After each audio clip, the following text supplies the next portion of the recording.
Hello and welcome. In this unit, we'll discuss the law related to assessments. Before we begin, let's discuss why there are federal and state laws related to assessments. What interest could the government possibly have in ensuring that assessments are conducted fairly? Does anything come to mind? Unfortunately, the answer has to do with discrimination. Throughout history, assessments, standardized tests, and other tools used to test intelligence have been used to discriminate against those who don't fit into educational mainstream, such as racial minorities and students with disabilities. This idea that assessments can lead to bias is the reason we have laws governing assessments. Our government recognizes that assessments, when used incorrectly, can harm the educational opportunities of students. Let me give you an example of how bias may show up in a test. Let's say I want to measure the intelligence of two groups of students, one from California and one from Alaska. The test I'm going to use is the same for both students, and it asks questions about skiing in the snow, building snowmen, and how to dress during a blizzard. How do you think the students in California will do versus the students in Alaska? Think about it. Are students in California exposed to snow? What about students in Alaska? As you can imagine, this test is heavily biased towards students in Alaska who grew up around snow. If you don't address this bias in the test, students in Alaska will be more intelligent simply because of their environment. Now, this is how bias works. What other examples can you think of? Think about a test with a fact pattern involving golf. This assumes that the student plays golf, lives somewhere that has golf courses, and 3, has the money to afford the costs associated with golf. As a parent of a student with special needs, you should be aware that bias can exist in assessments given to the student.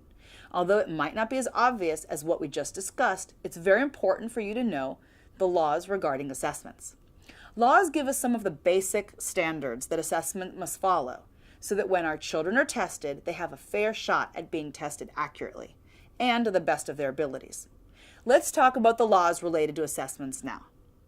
One of the core ideas behind special education law is that districts will actively look for students who have not been identified as having disabilities and assess them. This duty covers students enrolled in a district's public schools, but also students who are in their district in general. This concept is called child find. Once a district or school identifies a student, they must assess the student in all areas of suspected disability.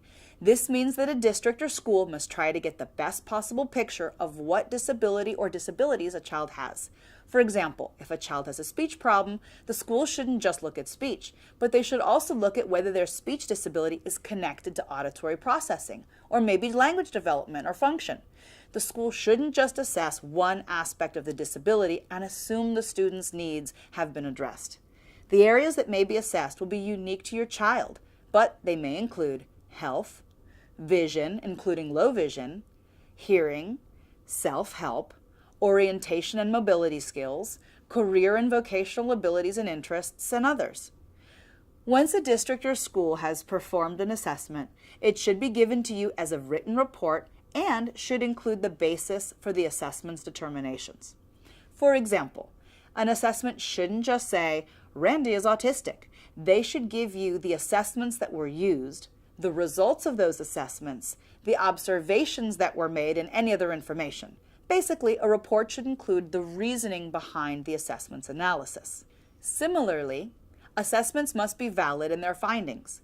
They should not be discriminatory, as we discussed, and they should be valid and reliable, which are terms that mean that the assessment should actually measure what it says it's supposed to measure and do it every time. Generally, most assessments have been vetted extensively, but once you know what assessments are being given to your child, it's a good idea to do some online research to see if any issues have come up for students who fit your child's profile, be it disability, race, age, or other characteristics.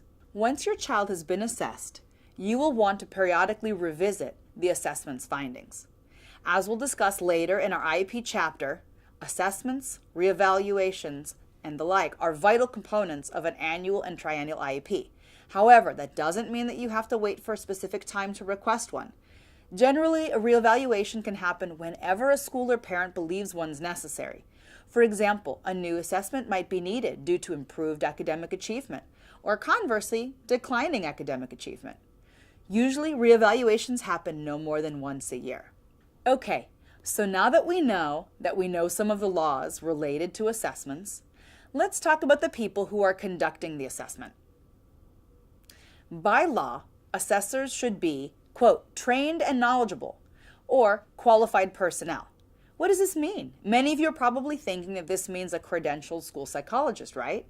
Unfortunately, that's incorrect. In California, certain assessments, such as those related to intellectual or emotional functioning, should be administered by a credentialed school psychologist. For all other assessments, the legal definition we just discussed will require some interpretation. I know this doesn't sound ideal, but don't forget that you're still entitled to, quote, trained or knowledgeable or qualified personnel. Let's think of some questions you can ask to make sure that your child's assessor meets these legal requirements. How about if you ask about the assessor's training, the assessor's education, their experience giving this assessment, including their familiarity with the assessment itself, years working in this field, including working with your child's disability. Of course, you'd want to do this politely and respectfully. It might be a little awkward, but any professional who is cooperative and confident about their abilities will likely be happy to share with you any information you request.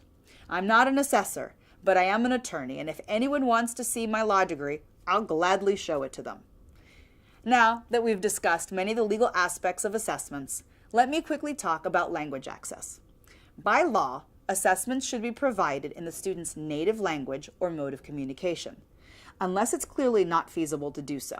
If your child doesn't communicate in English or using spoken language, you should make sure that the school assessors know this so that their language use is not treated as a disability.